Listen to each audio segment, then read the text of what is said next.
Here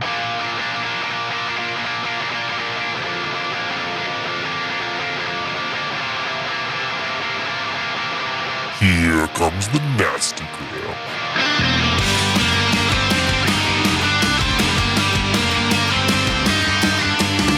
Send a priest to save my soul, forget it. And welcome back to the Nastygram RPG podcast. This is another special bonus episode, the second part of our Session 0 for our new arc, Dark Legacy. Now I'm waking to pains and shaking. All right, we're back. We're going to wrap up our Session 0 and then jump right into our not yet named World of Darkness game. So we're just going to go over a couple bonds and make sure I've got everyone's vices and goals figured out. But we're also adding Ryan into the mix. So I won't put you on the spot just yet, Ryan, but we're going to ask you for some character info and then try to figure out how you know the rest of the party, if you know them or not. All right.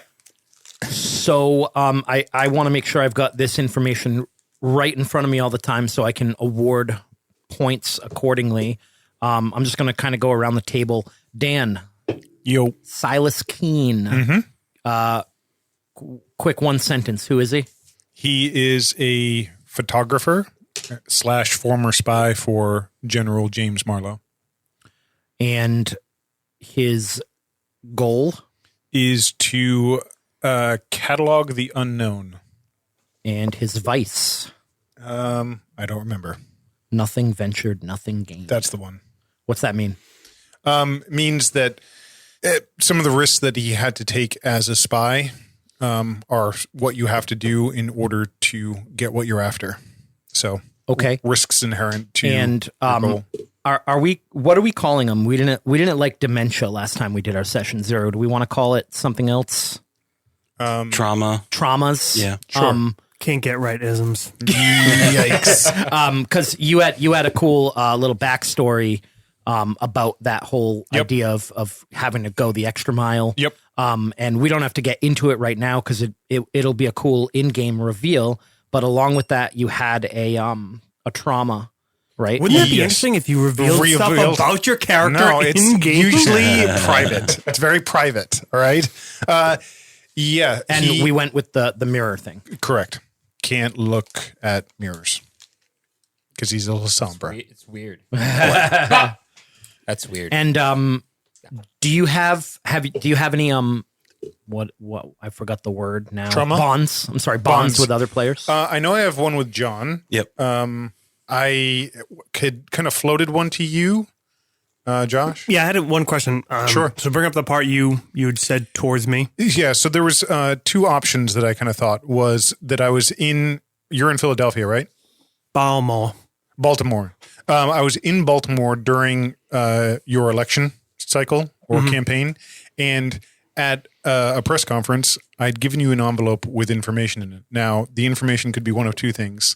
One way I thought it could go would be that I gave you information that swung the campaign, maybe not completely your way, but substantially with information about your opponent. And I did that because I knew of your connection to General James Marlowe.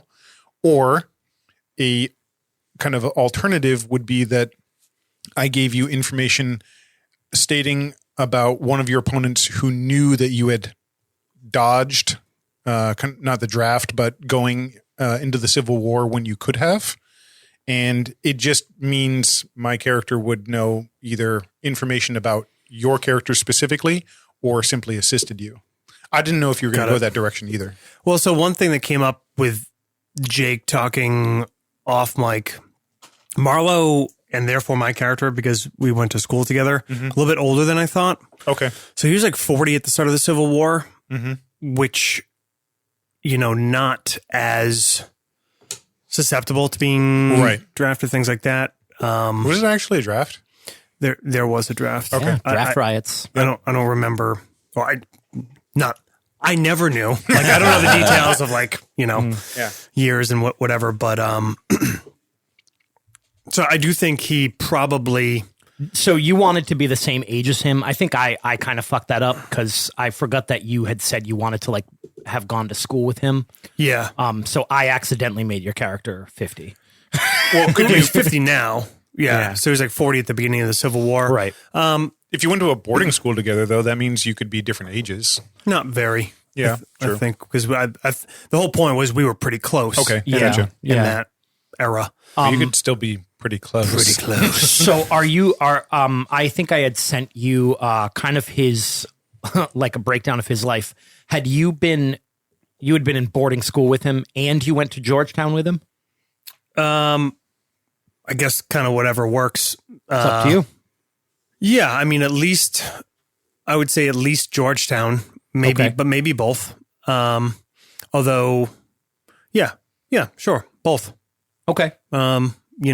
That's probably a pretty solid relationship background. And then, in later years, Kingsley used his political and other influence to assist in other ways. So, yeah, I guess so. Going full circle back, maybe with his physical limitations and his age, probably wasn't prime to join, but possibly he could have if he really, put his full effort into it. So I don't know, Dan. I don't know. I guess what's we could more scrap interesting. that too. No, I like it. I like it. Maybe I like the idea of revealing something about. Was it just basically out of good nature because I'm a friend of Marlowe's and you're a friend of Marlowe's, or do you think you were looking for something out of it? I do think that my character is an opportunist in that way, that he does look for deals in that regard. He's dealt in information before. So, but. Or maybe kind of a way to, maybe it opened up a little bit of a financial arrangement of asking you to gather some more information in exchange for Love it. monies. Yeah. So, I'm nodding my head vigorously. yeah, good radio. We'll call it. I guess how do we do bonds? So I'm doing something similar with John. Different. Oh, is it? I am. I but guess you are a fucking spy. Dude. Yeah, right. So, What is John giving you? well, we just I'll pay twice what he does. we just maybe sold arms to We had a little bit of a shared secret. both parties. We both could be exposed for each. We could both expose each other for. Are you guys sympathies calling with- your bond shared secret? Or? Yeah, I Yeah, think why that's not? a good one. That's a good one. I mean, we were kind of the mind that we wouldn't even want Marlowe to know. right. Yep. Yep. And what is the one with Josh? I could say muckraking. Wow. Yeah, right. Sure. Okay. And so that's going to go both ways. Yeah. Okay. Yeah, it's a different perspective, but Yeah. Yep. You would probably tell me where to look yeah. in a lot of ways because I wouldn't. Baltimore isn't a city I know especially well. Sure. And I'm what do you guys think? I was thinking back, and listen to the first half of this Chess and Zero. I was going to be a state congressional rep. Is it too much that he was a rep to like Congress? I don't think so. No. I mean, he lost, Yeah. Yeah, I think. Yeah. but it makes like have a little bit of fame, a little bit of influence, a little bit more valid. Right. I think it's cool. There's a little more cachet to Okay. it. Yeah. So he was an actual like Candidate. federal congressman. Yeah. Let's say he started in state legislature, and maybe he or He was a state rep. and Went he for he just ran for federal and and lost. lost. Yeah. Yeah.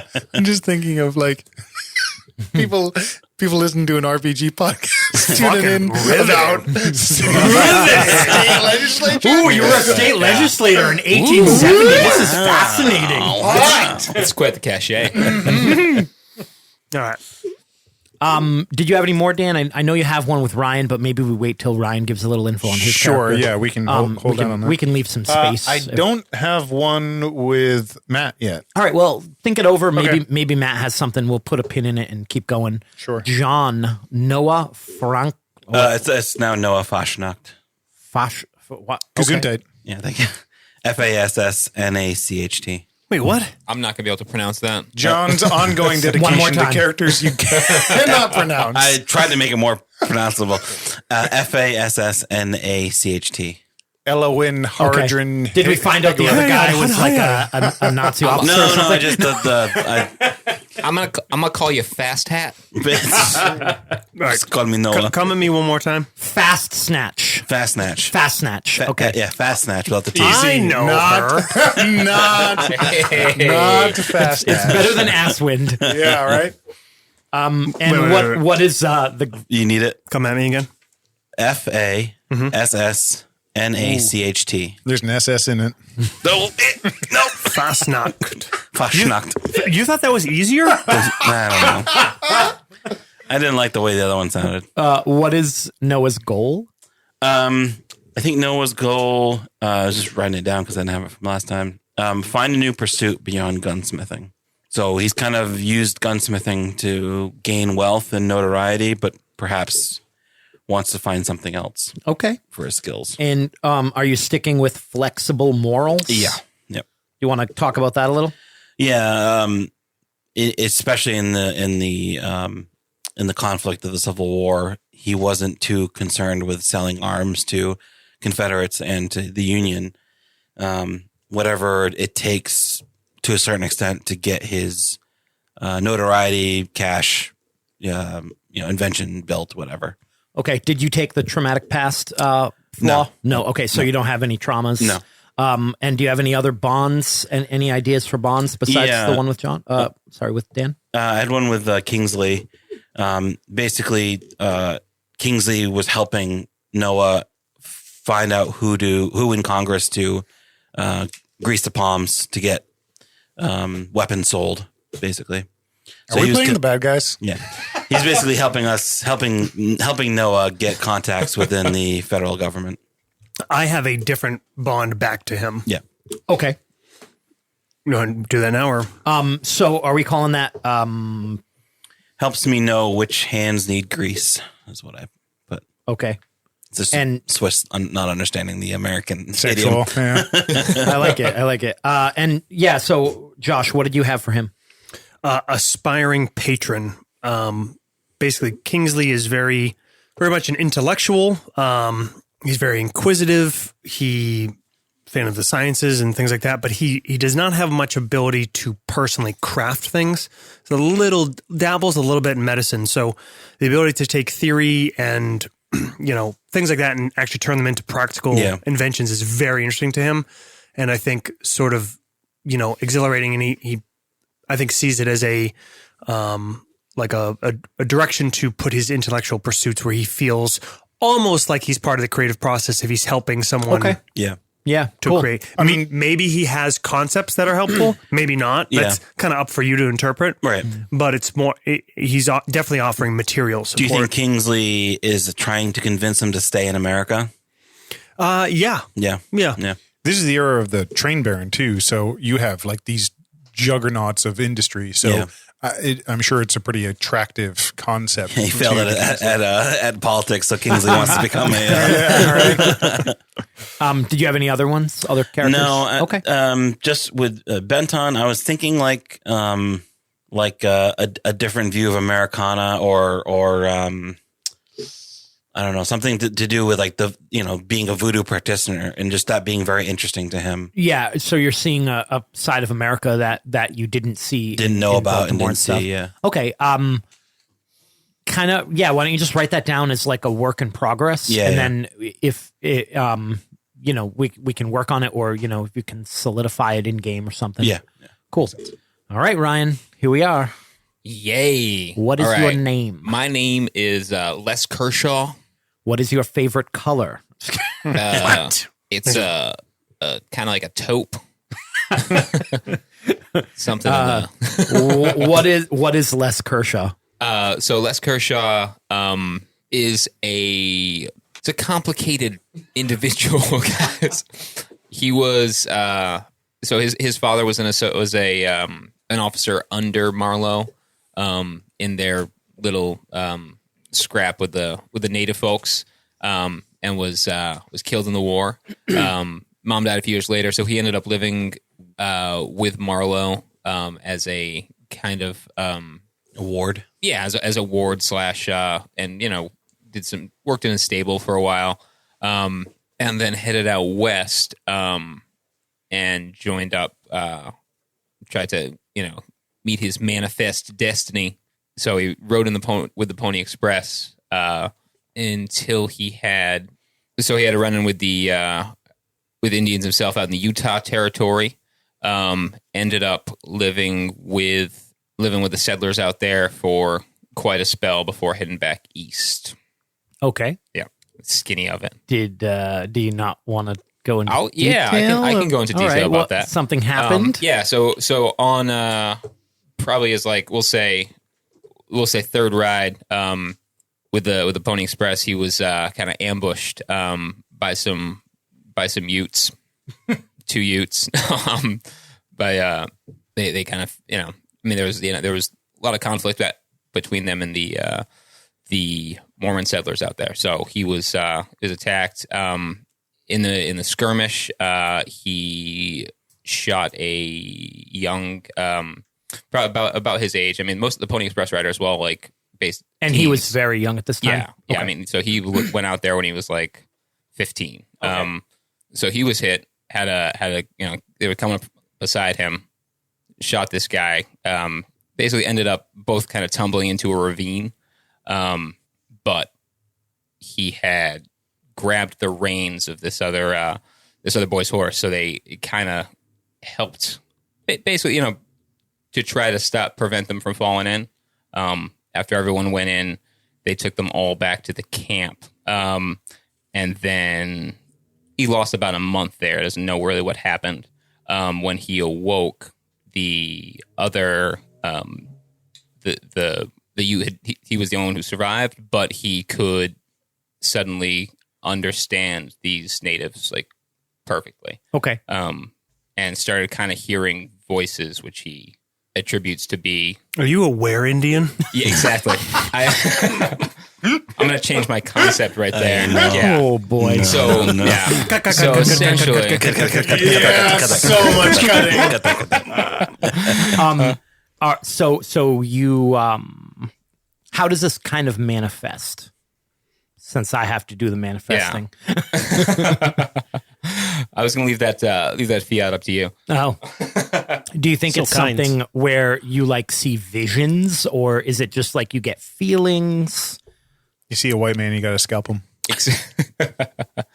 I don't know. I kind of saw it as like just a different kind of interpretation of things. Like if be it like just essentially guidance, but not necessarily all, So here's the $1 million question. Yep. You've got my little character building cheat sheet there with merits and flaws. I assume you're taking the supernatural thing. Yes. Are you taking it as a merit or a flaw?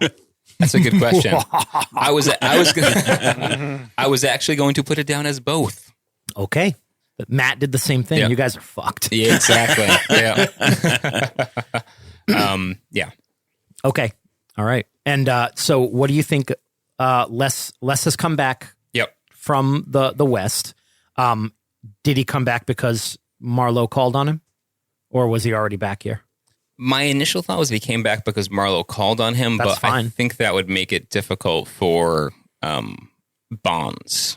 But It might make it difficult for Bonds. I know Dan's got an idea for one. And it is also possible that you've never met the rest of the party. You guys don't have to all know each other. Right. It seems like John, Dan, and Josh all kind of know each other, but they were all kind of in the same vicinity during the war. So, and we haven't got to Matt yet, but I have a feeling Matt isn't going to know the whole party either. But it's not, you don't have to all know each other. Yeah. When did that all happen, Ryan? After the war? no, that would have been, so the Pony Express was like literally a year. It was 60 to 61. Okay. So that was like essentially before or at the start of the Civil War. Got and it. then he was, was flat broke. Like he went back, after he kind of rehabilitated, went back and tried to ride again. And they're like, oh, we don't need you anymore. And by the way, you owe us for the horse that died. I know that one of the things I thought a little bit about my character after the war is that he does end up in Utah for the Transcontinental Railroad Oh, cool. connecting. Yeah. So if you're still out that way, that's one opportunity for us to have met before. I think, well, in terms of me knowing Matt's character, I think Noah definitely knows Benton because but they probably were out in the field together in the war at some point. Maybe even when Noah and Marlowe got into that scrap. Okay. And All maybe right. maybe Benton was part of that as well. Okay. So Ryan, do you have a goal in mind? I think so. I think my thought is that he's just trying to find a place for himself back east again. So instead of going west to find a new life, you're going east to find a new life. Yeah, West didn't work so good, so I came back. Go east, young man. And Fuck you, Horace Greeley. do you have a vice? Peyote. You can. Yeah, I mean, you can think about it if you want. Yeah, You yeah. know. So John had flexible morals. Dan had nothing ventured, nothing gained. Josh, we're gonna get to you, but what was yours, Josh? I'm actually might be revising it. Okay, all right. Well, we'll get to that. But if you want, we can leave that blank. Just try. Just let me Yeah. know before the end of like the first Yeah, session. yeah. And Bonds. Any ideas? I know Dan has an idea for you, but do you have any thoughts about Bonds with other people? I mean, I think I would have probably encountered Josh's character at some point, but and there's a good Yeah. chance that he paid no attention to you because Exactly. you were a lowly stable so boy. that could yeah. Oh, because you're around Marlowe. Yeah, our bond can be how But you like before me the now. war. You're like, yeah, like a kid. Like Yeah. you would have been Yeah. a kid because your character's like early 20s, right? It'd be like 50. So it's 70 now? Yep. So like 25-ish? Okay, all 25, right. 26, yeah. okay.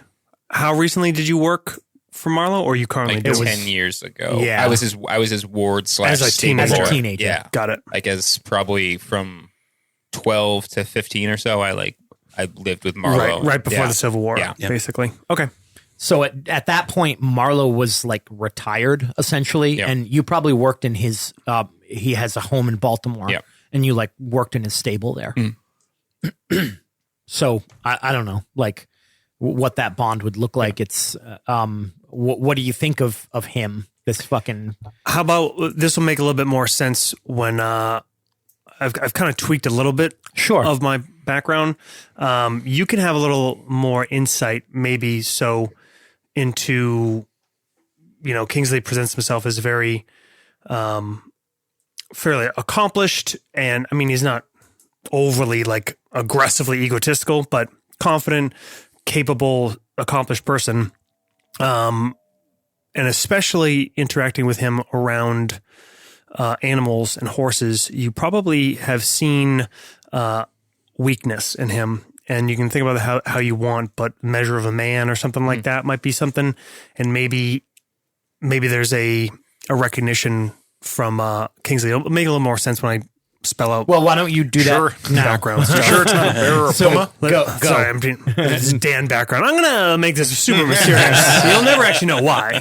Yeah. So Kingsley Burke. Kingsley Burke, born 1822. He's 48 years old now. The fourth, that is right. The fourth, Yeah. the oldest of the line. I had talked about him being, having some sort of physical handicap limitation, whatever. He does, but it is actually as the result of a adolescent injury.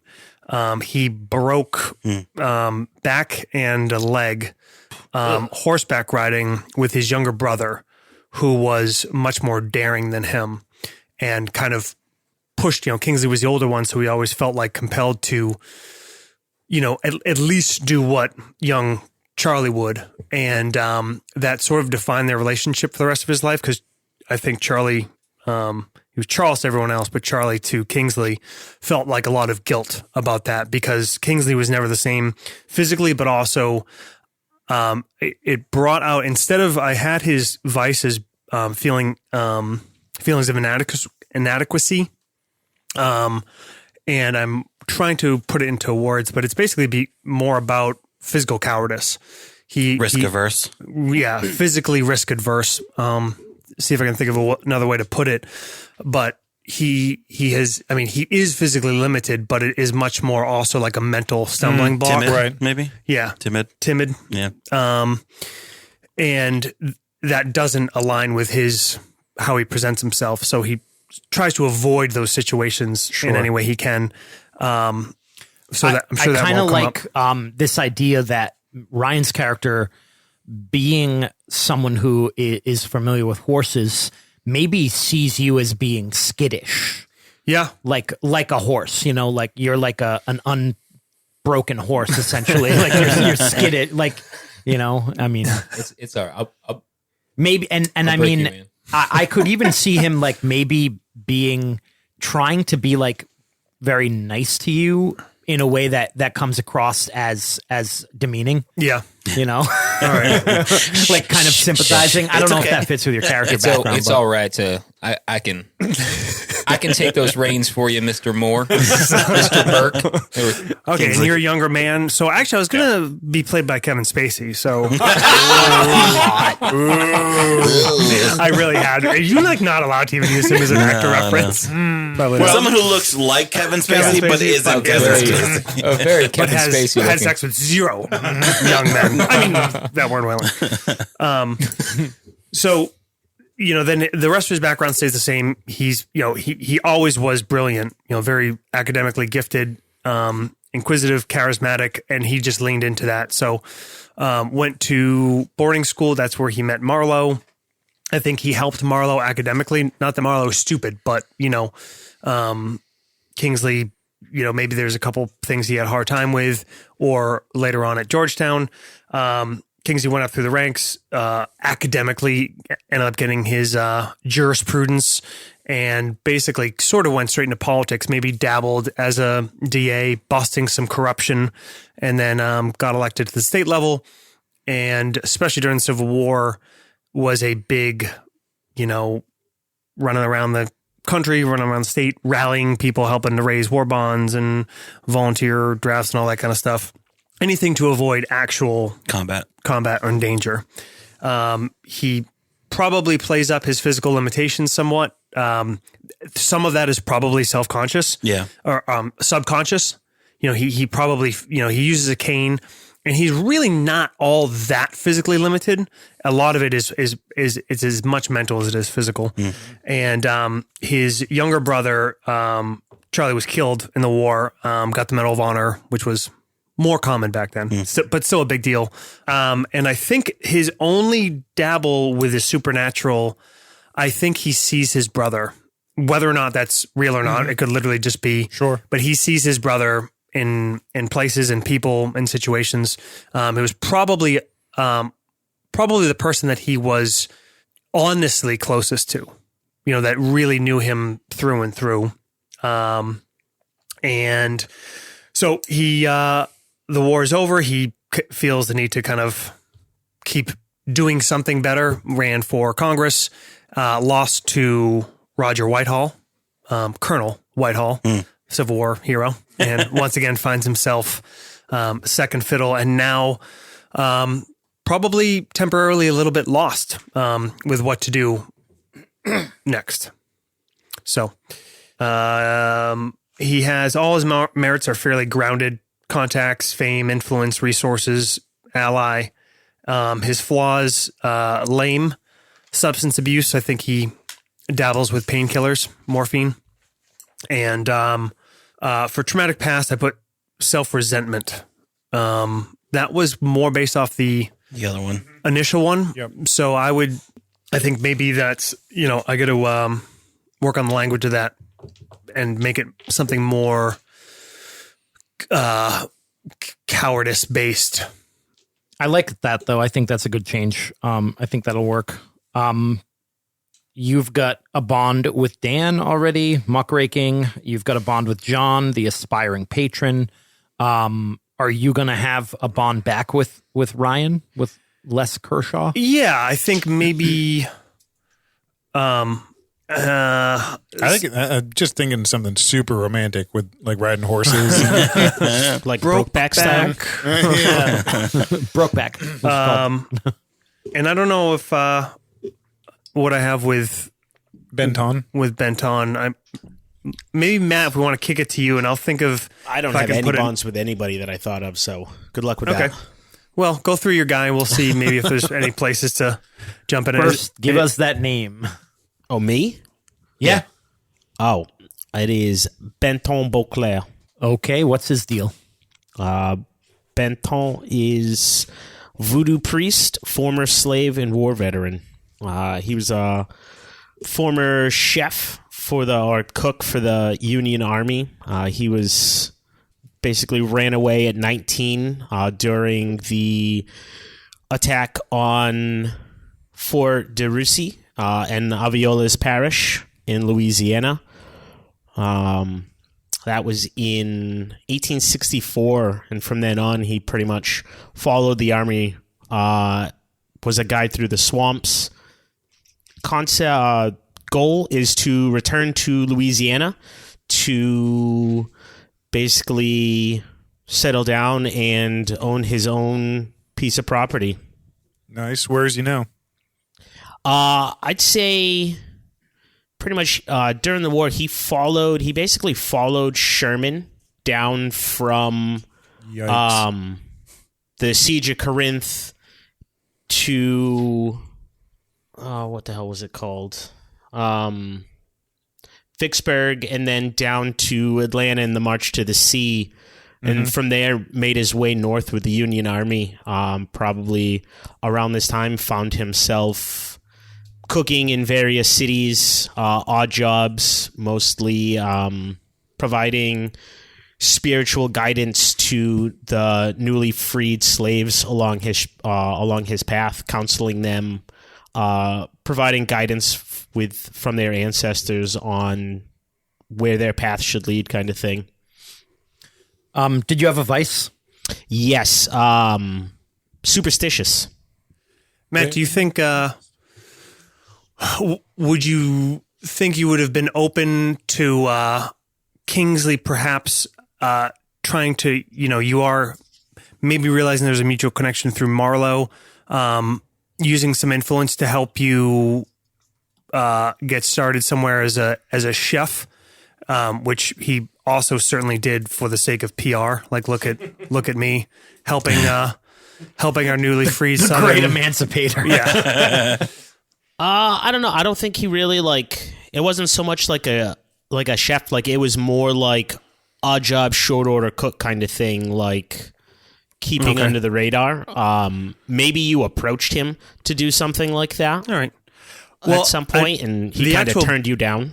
The bond I was thinking of, because Kingsley is pretty grounded in terms of supernatural, and maybe there's he saw or felt or experienced something with you. He finds your whatever, I can't think of what the experience would have been, but very unsettled by your spiritual kind of. Maybe you came to a place he was working at, trying to look for a publicity stunt, and he kind of, he real. foretold your loss in the election. Oh, motherfucker. All right. Like, he kind of hinted that you weren't, and you kind of were like, oh yeah, sure. And then when it came true, you came back and looked for him and like, how did you know? What did you know? Maybe, that's not a huge prediction. So maybe it was a little more specific, like the amount that he lost by or something. Or something just a personal in your life, anecdote. something else that happened at that Because time. to Not just even say with like the you're going to election. lose is like, oh, okay. You got a 50-50 shot there. Maybe you said something about, I would rather it was something that I don't like. So I was going to actually use this maybe for my character, but you guys could use it too. You could say something about your brother. I was just thinking that, but I want it to be something he doesn't believe, at least initially. He rejects. But maybe it is something that is very maybe personal. Foretells a gaffe that you do on the campaign trail, and you kind of get like that deja vu feeling when you do it. Realize that he told you that you were going to do this misspeak, or something happened on the campaign trail where Maybe someone was going to die. Because that's kind of I think. Yeah, maybe I mean, yeah, I could have. Someone close to It you. doesn't even matter exactly what the specifics are. Just that there was an interaction. You said something to me that maybe sounded offhanded, but stuck with me, and then in retrospect could definitely like apply to something. And maybe it referenced my brother or a personal situation. I'm going to call the Bond voodoo nonsense because that's from Kingsley's perspective. Yeah. But I think he it was like discomforted by it. Like it's unsettling to him because it obviously touched on something enough that it wouldn't be Dismissed. How's that, Matt? I don't know if what Yeah, I that don't gives know you what- work from I don't your know end. what- I mean, I'm okay with it. I don't know what I would put it for mine. Well, I mean, do you think that Benton cares that this guy doesn't believe him? Probably not. Like, he's a white man. He's a well dressed. This is going to be a long campaign, bro. If that's your approach to everything, because I hate to tell you. All right, so I'm trying to think. Like, you told him this, and he was like, "Voodoo nonsense." Do you think that maybe part of your visions, Matt, are like, because I know you took your thing as a flaw as well. Maybe you have a sort of compulsion to change things or to set things down a certain path, and to have him not to basically totally ignore you makes it so that you can't essentially accomplish what you see as something that you have to do. Okay. Yeah, I like that. Like you're like. You Show him the way. I feel like it should be some like almost like a compulsion, like open when you his get these eyes or something. visions, like Yeah. like you have to act on them, because I think that would be a good way to explore the fact that is both a merit and a flaw. Okay. Does that make sense? Yeah. So, how would I word that for a Bond? Oh, Open his eyes, or show him the way, or show him the truth. The truth is out there. The truth is out there. I want to believe. I'll think of something. And I got Kingsley's towards less is wild at heart. Kind of in a different way. I think he sees something in less that is both sort of he admires and is maybe intimidated by. Maybe in some ways there's aspects of less that remind him of his brother, how his brother was with horses and with, physical kind of challenges and things like that. But he also, at the same time, finds it, do you have cuts him a little bit. Josh? Do you have trauma? Yeah. I'm just trying to put it into words because I changed it. It was self-resentment. Mm-hmm. Fucking coward. Cowardice is, that's Craven. fun. Yeah, Craven. That's a great. Craven. Yeah, I'm just going to Craven put is Craven. very good. Yeah. And Matt, do you? Have what? A traumatic past? Yeah. You're asking the former slave if he has a traumatic past?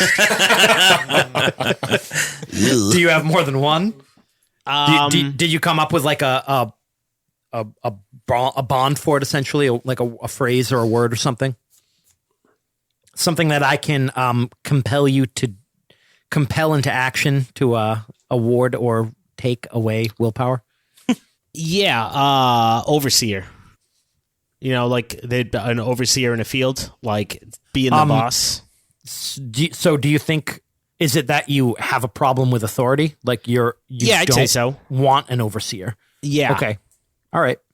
Like having somebody tell me what I need to do, though I was, with the army, I wasn't like I was the cook and, fought, but wasn't like a trained soldier or anything. So yeah, I think probably it, and I'm sure it all also has a lot to do with the way that you're told to do things. Yeah. That'll make a big difference.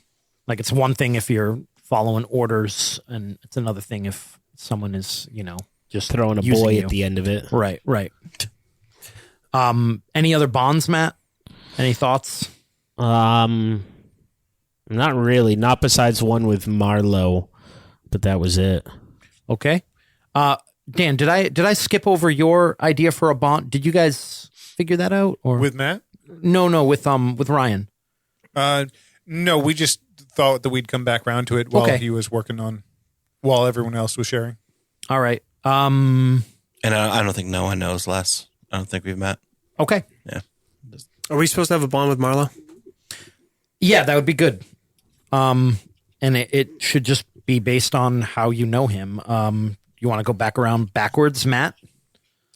Yeah, so mine with Marlo is Guide Through the Darkness. Who's the guide? Me. You or him? That's how I met. That's how I met him. He was in a battle down in Louisiana, Mississippi, down in the swamps, and Benton was one of the people that were brought in to help get him through the swamps and his soldiers through the swamps as safe as possible to outflank a Confederate position. So you literally guided him through the darkness, but now it's more of a metaphorical thing? Yeah. Okay, now it's more of like a, spiritual thing. Okay. I like that. That's great. That's perfect. Josh? So he helped him academically. I think he helped trying to maybe cool his passions a bit as a younger man. As you talked about, Marlo was a bit hot-headed when he was younger. Yep. And then was supportive of him when he was in a military role. I don't know how to put that. So, I mean, basically he's been they're friends, and Marlo or Kingsley has been a supporting asset, a supporting friend in many ways in Marlo's life. Confidant? Maybe it's not that though. So it's not necessarily confidant, but it's more like and I wanted to say brother in arms, but that wasn't it No, either. specifically not. Yeah. Come back to me. Sorry. Okay, Ryan? I mean, I think mine's pretty is father figure, something along Okay. those lines. I mean, he's probably the only person I really would have told what happened. Probably besides maybe a sibling or something Okay. before I met up with y'all. So Father figure. Perfect. John? I had Bound by Battle. We were in that scrape together, made it out alive together. Kind of have that shared story. Okay. And Dan?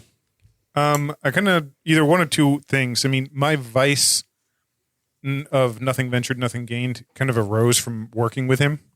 That's where I kind of adopted that attitude. Okay. But I don't know if that's necessarily our bond. The bond could be in a way like dark secret in the sense of what happened based on the orders he gave me. You think he's like one of the only people that knows about it? Yeah, definitely. But I don't know if that. I mean, I imagine my relationship with him is somewhat complex because without going into detail, Yeah. can I just say kind of what it is? Sure. So he told you had to kill someone. Yes. And you did. You assassinated someone. Do you think that so you have a weird kind of relationship with him now where you killed someone because he told you to? Correct. So maybe that should be the bond in Yeah. some way. I mean, like, you have blood on your hands and it's his fault, not his fault. I mean, but Right. like he kind of ordered it. Mm-hmm. And how, Yeah, so I'm how do you trying to- feel I'm about trying to- that? Yeah, no. I think that's essentially where I was going with the dark secret. So I think it's sort of I don't know what to call it. Is it a secret?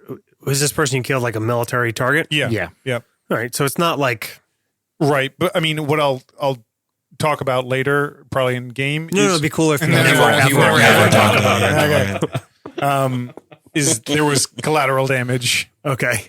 So like that's a guilt that he carries all the time now. Maybe that's it. Blood, source blood of on our guilt. hands. Yeah.